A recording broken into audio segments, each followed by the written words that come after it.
Alors en bref, en 5 minutes, les filles, vous pensiez qu'on allait jamais s'en apercevoir? Vous avez un truc à nous dire, des excuses à nous présenter peut-être? Parce que non, mais nous, on est gentils avec vous.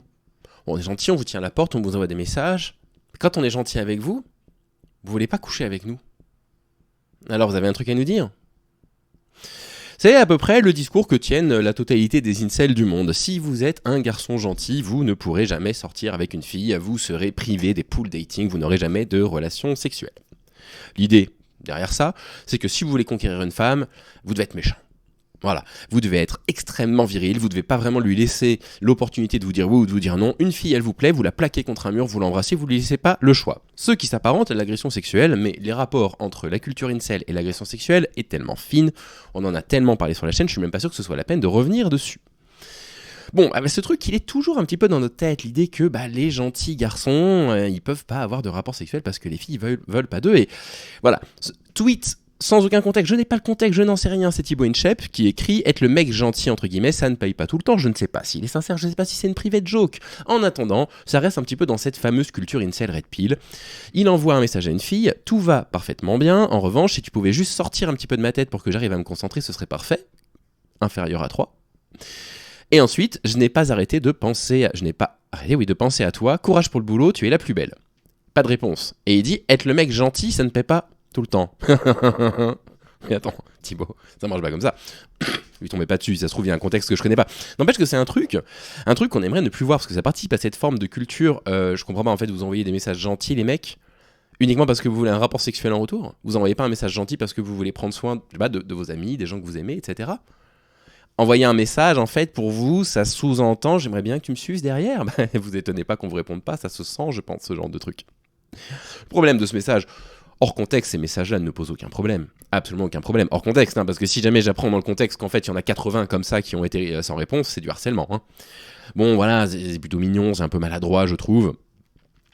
Qu'est-ce que je dis? Les messages, en l'occurrence, n'ont rien de problématique. Mais si c'est envoyé avisé d'obtenir un rapport sexuel, c'est pas de la gentillesse, en fait, Thibaut. Et c'est ça le problème avec leur discours, c'est qu'ils disent si vous êtes gentil, vous n'avez pas de rapport. Mais ça, c'est pas de la gentillesse si vous attendez du coup en retour un rapport sexuel. Et la spécialiste, c'est quand même malheureusement Thaïs qui a republié un truc le 3 novembre hier, qui dit si tu veux être dans la friend zone, suis ses 5 conseils, rends-lui tout un tas de services sans contrepartie, réponds à tous ses messages, sois trop gentil avec elle, écoute-la et réconforte-la sans limite, garde une bonne distance physique. Mais c'est terrible, c'est absolument terrible. En fait, si vous êtes une bonne personne, que vous êtes quelqu'un d'empathique, quelqu'un vous demande un service, si vous avez la possibilité de le faire et que ça ne vous coûte pas, vous dites oui.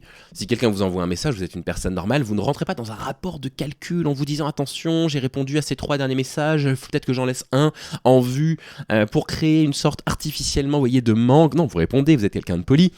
Être gentil, mais soyez vous-même en fait. Vous êtes quelqu'un de gentil, restez gentil. Écoute-la et réconforte-la sans limite. Mais pardon, mais quand quelqu'un va mal, c'est quand même le minimum des choses. Garde une bonne distance physique. Oui, en fait, on va pas s'imposer, Thaïs. On va pas imposer un rapport physique. Pas imposer une main sur la hanche, une main aux fesses, un baiser forcé, tout ça, ça s'appelle de l'agression sexuelle à quelqu'un qui n'en a pas envie. Alors, c'est quoi le souci avec tout ça? Le souci avec tout ça, c'est que je pense que ces gens confondent clairement la gentillesse avec une forme de mièvrerie, quoi. Avec une forme presque de gentillesse et de bienveillance qui peut devenir extrêmement étouffante, qui peut se manifester par 15 messages par jour, est-ce que tu vas bien, je pense à toi, j'espère que tout va bien, etc. Qui effectivement peut se montrer étouffant. Mais même pas dans le cadre du couple, dans le cadre des relations humaines en général. Il y a une grande différence entre être une personne gentille et en faire beaucoup trop. Et quand on en fait trop, ça peut étouffer certaines personnes. Mais c'est pas du tout la gentillesse qui fait que un homme une femme ne va pas s'intéresser à un homme. Dire aujourd'hui en 2023 que les femmes ne cherchent pas de mecs gentils, c'est vraiment, mais juste ne pas du tout les connaître. Moi, je ne comprends pas ce que Thaïs raconte. Aujourd'hui, je pense, et vous verrez dans les commentaires ce que les femmes en disent, que si vous êtes une personne bienveillante, gentil, mais pas mièvre, vous voyez, pas excessif, dans ce que vous n'êtes pas dans une forme d'extrême démonstration, vous voulez absolument prouver que vous êtes gentil, que vous êtes juste vous-même, je pense que vous êtes safe à leurs yeux. Et je pense que vous êtes automatiquement beaucoup plus séduisant que n'importe quelle personne qui aurait je ne sais pas quel type de corps d'athlète, mais qui ne transpirerait pas la sécurité. Donc voilà, soyez gentils, soyez qui vous êtes, c'est important, la gentillesse, c'est important, la bienveillance.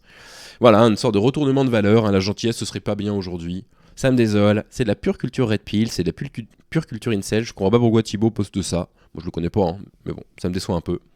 Et on voit que ça se rapproche un petit peu des tweets de Thaïs, il faudrait se poser une question du coup Thibaut. Allez, salut, bon week-end à vous.